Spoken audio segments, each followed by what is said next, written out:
not being able to come into this studio and infect me, because even after they learned that you could still infect me, the vaccine passports were still in place. But they've told us, they meaning people in power, have told us what they want to do next. So the UK is currently the head of the G7 group. That's the world's most economically advanced countries. And the UK currently chairs the G7 group. Our Chancellor, who does our economy, called Chancellor of the Exchequer, his name's Rishi Sunak. He put out this video saying that what they want to do is bring in this thing called the central banking digital currency. They want to replace fiat paper money with digital money as a competitor to Bitcoin and crypto money, right?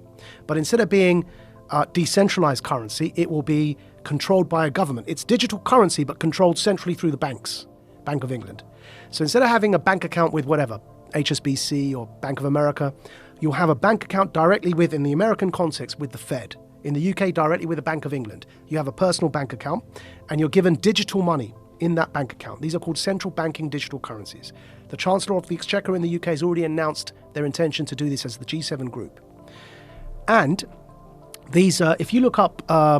this sounds terrifying. If you look up, there's a specific article in the Telegraph, programmable digital currency, yeah? Central bank digital currency, is that the one down below? Digital currency should be programmable. See that one there? Yeah? But you can see the word there, right? Programming in the headline. Now, what they're doing is they're saying that this digital currency, once you're, because, you know, everyone knows that with inflation at over 5%, it's now 5.4%, right? Our fiat money, the paper money, is increasingly becoming worthless, and we're headed towards a big disaster. The Fed wants to raise interest rates. But we're in so much debt that if you raise interest rates, people are going to suffer because we're living on debt as Western economies. So they realize that this kind of the lifespan of paper money is fast coming to an end because of the 2008 economic crash in particular. So they're bringing in these central banking digital currencies. Why is that word programmable in there? So what they said in that article, and the Chancellor put a video out saying this as well, they said, right, think back to what vaccine passports were, yeah? If you don't have your jab, you can't even eat in this restaurant. What they've said, and why the word programmable was in that headline, was they've said that this money that you will earn from work, instead of having paper money, you have this digital money. It's programmable so that you can't buy certain foods, or if you do something that your employer doesn't like, it's all in that article.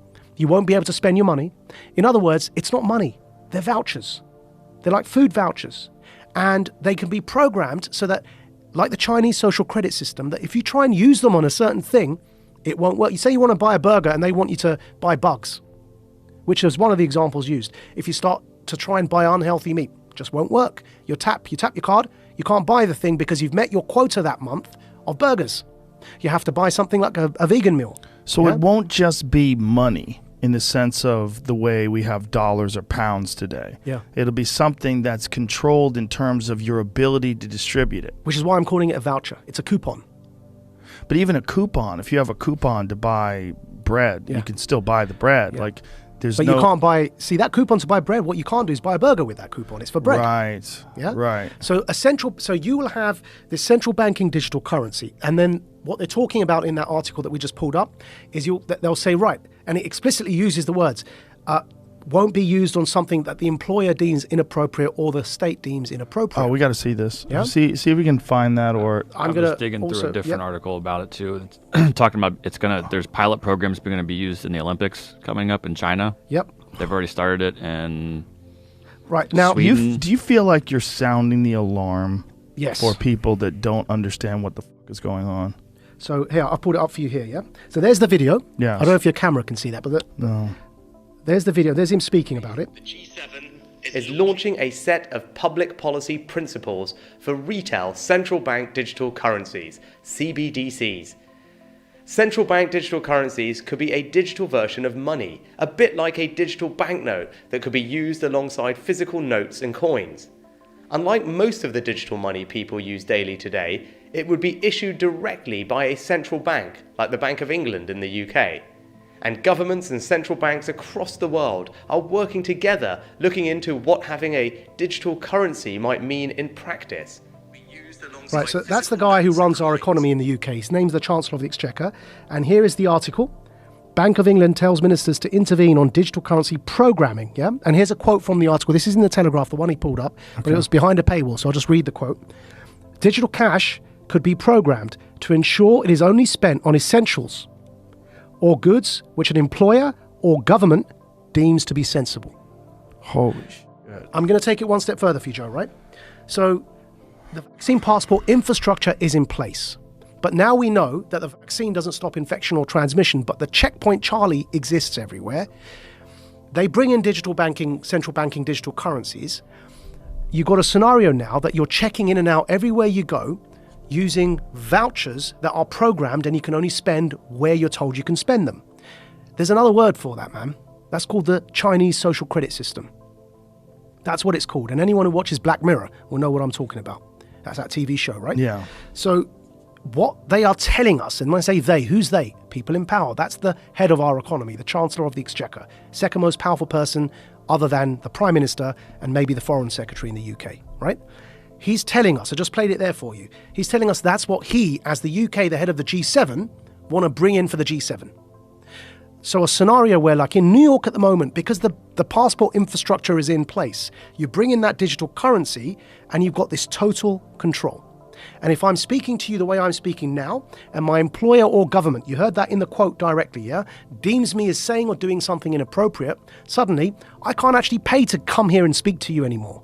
My digital currency won't even pay for the ticket because it will be known that I'm coming to speak to you.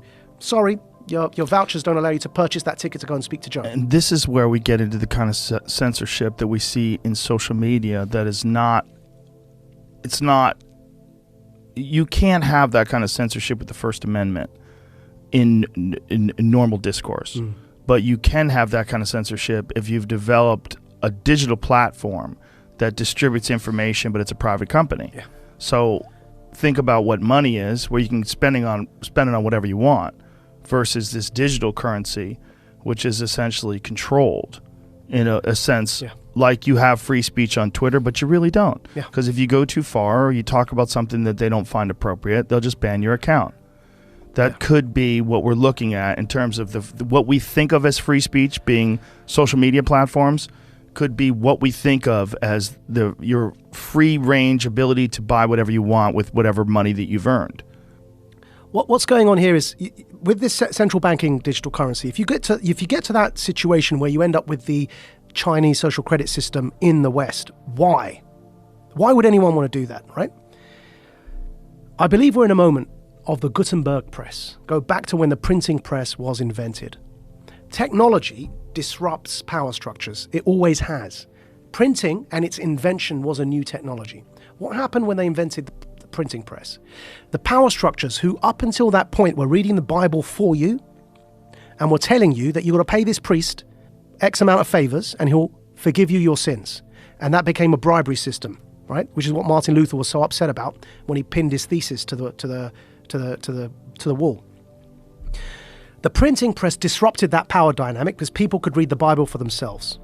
And they began realizing that the power structures were manipulating what was written to control people.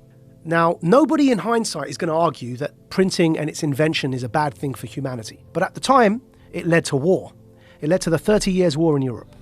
What's today's Gutenberg press? The internet. Now, what's happening is that the invention of the internet, with the decentralization of information, and in particular here, the decentralization of currency in the form of cryptocurrencies, is disrupting those power hierarchies.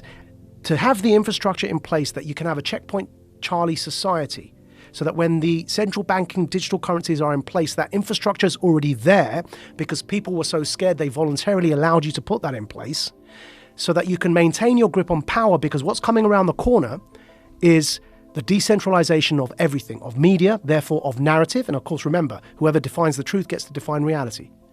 Decentralization of narratives, decentralization of the economy through crypto. You no longer have the power to define the story and control the money supply. So the powers that be, who are losing that power, need to clamp down. They're clamping down on their own children, because we are people who are born of the West. So it's an internal civil war in a hybrid war context over truth and over information. Centralization versus decentralization, basically. It's no longer about left or right. It's about up versus down. It's about power versus those who don't have power. Right. See how easy it was to convince everybody initially that the Iraq war was needed, right? Now, you've got a point today where they haven't been able to convince people of their measures that they wanted to bring in when COVID struck.